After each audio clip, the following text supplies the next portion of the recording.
Cool. Hi everyone, I'm Mike Hathorn. I'm a data scientist at UNITAC, the UN Innovation Technology Accelerator for Cities. We're based here at HCU with the City Science Lab. And I'm going to talk about the BEAM tool, the Building and Establishment Automated Mapper, which is a tool that uses deep learning to extract building footprints from high-resolution aerial imagery. And it's been deployed in eThekwini municipality in South Africa by the municipality. They used a kind of initial version of the model and provided some feedback. The primary use case was for the enumeration of informal areas, potentially the rest of the city as well.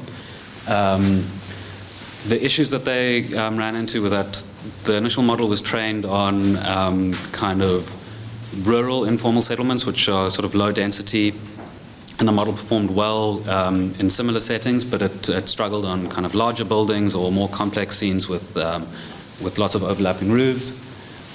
Access to computing power was a problem for the municipality because they have intermittent power cuts.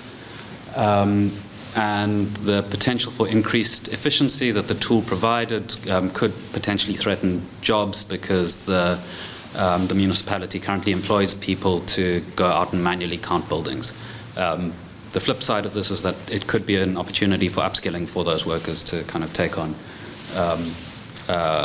different roles.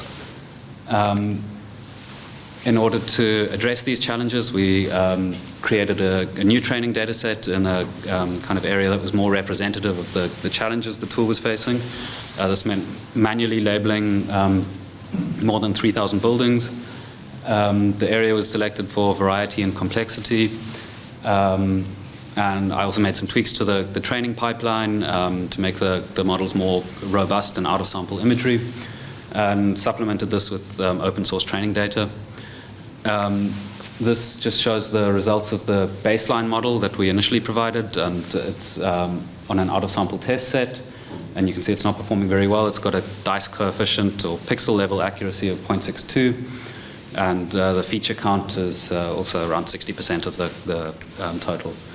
And then the final experiments on the revised model was achieving a dice coefficient of 0.9 and getting a feature count of around 97% of the number of buildings. And now this model's been handed back over to the municipality for more testing, and we'll get their feedback and make more tweaks. Yeah, that's me.